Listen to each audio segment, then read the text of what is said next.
thanks to all of you for being here today. I want to look at this from 30,000 feet. One can debate the date of the rise of China, but at least one seminal date, it seems to me, is when China was admitted to the WTO in 2001. I believe they were admitted on December 11th. On December 12th, 2001, China started its economic expansion, and it also started to cheat.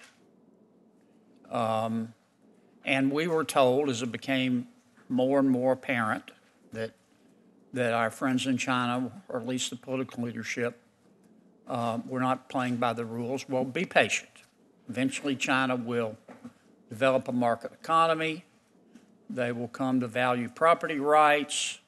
As people are lifted out of poverty into the middle class, they will embrace liberal, not liberal versus conservative, but liberal in the classic sense, values.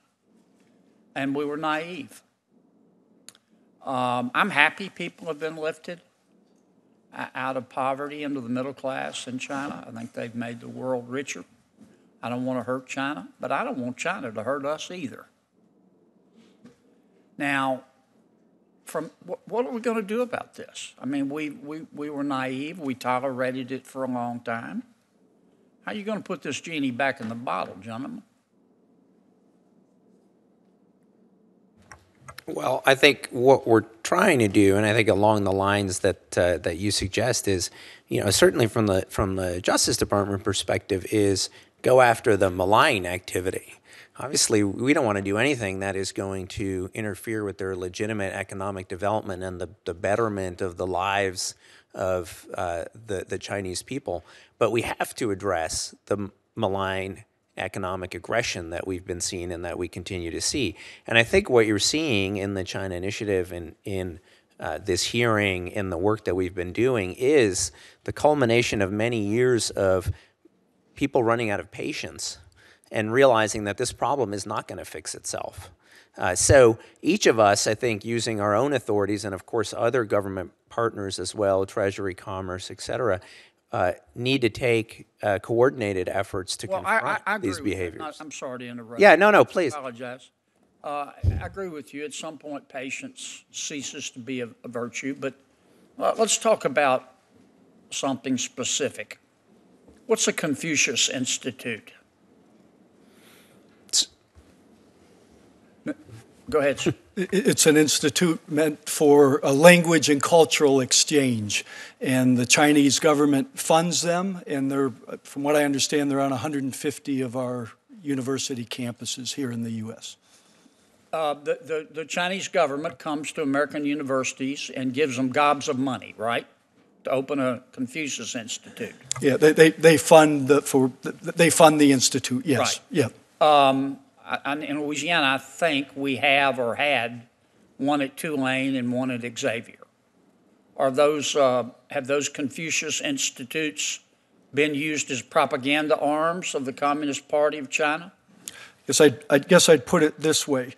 The Confucius Institutes, in my mind, are not strictly a cultural institute. The Confucius Institutes are a Chinese government-funded cultural institute. Mm-hmm. That means they're ultimately beholden to the Chinese government.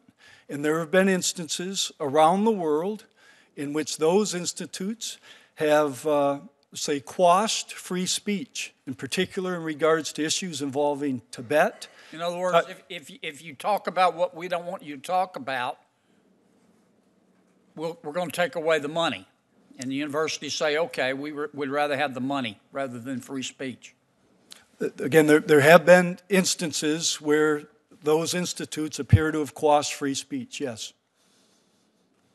Do we have students from China who come here and are sent to steal our intellectual property? Sir, I don't know that the students themselves. Well, the FBI director says we do. Well, and I'm sorry, let me clarify. I don't know if the students themselves decide that they're going to come to the U.S. to steal the sensitive research.